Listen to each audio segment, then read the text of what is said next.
السلام علیکم۔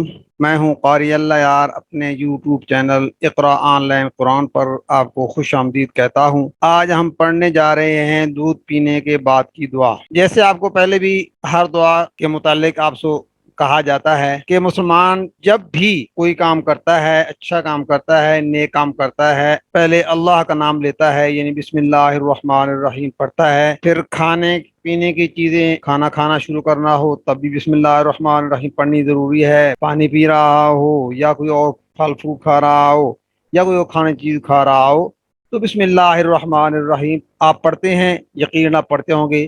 اگر نہیں بھی پڑھتے اپنا وطیرہ بنا لیں، کوئی بھی اچھا کام کرنے سے پہلے بسم اللہ پڑھنی ضروری ہے اللہ کا۔ اور کھانے پینے کے بعد اللہ کا شکر ادا کرنا بھی ضروری ہوتا ہے، جس طرح ہم نے پڑھا ہے کھانا کھانے کے بعد الحمدللہ الذی اطعمنا وسقانا وجعلنا من المسلمین۔ تمام تعریفیں اللہ کے لیے ہیں جس نے ہمیں کھانا کھلایا ہے، ہمیں پانی پلایا ہے، ہمیں مسلمان کے گھر پیدا کیا ہے۔ یہ تمام دعائیں ہیں، اللہ کا شکر ادا کرنا ہوتا ہے۔ اسی طرح دودھ پینے سے پہلے بھی بسم اللہ الرحمن الرحیم پڑھیں اور دودھ پینے کے بعد یہ دعا پڑھیں، جس کو محدثین نے احادیث کی کتابوں میں نقل کیا ہے کہ جناب نبی کریم صلی اللہ علیہ وسلم جب بھی دودھ نوش فرماتے اس کے بعد آپ یہ دعا پڑھتے، اللہم بارک لنا فیہ وزدنا منہ، اللہم بارک لنا فیہ وزدنا منہ۔ یا الہی ہمارے لیے اس میں برکت عطا فرما اور ہمیں اس سے بھی زیادہ عنایت فرما۔ جناب نبی کریم صلی اللہ علیہ وسلم کا فرمان ہے کہ اگر تمہیں تین چیزیں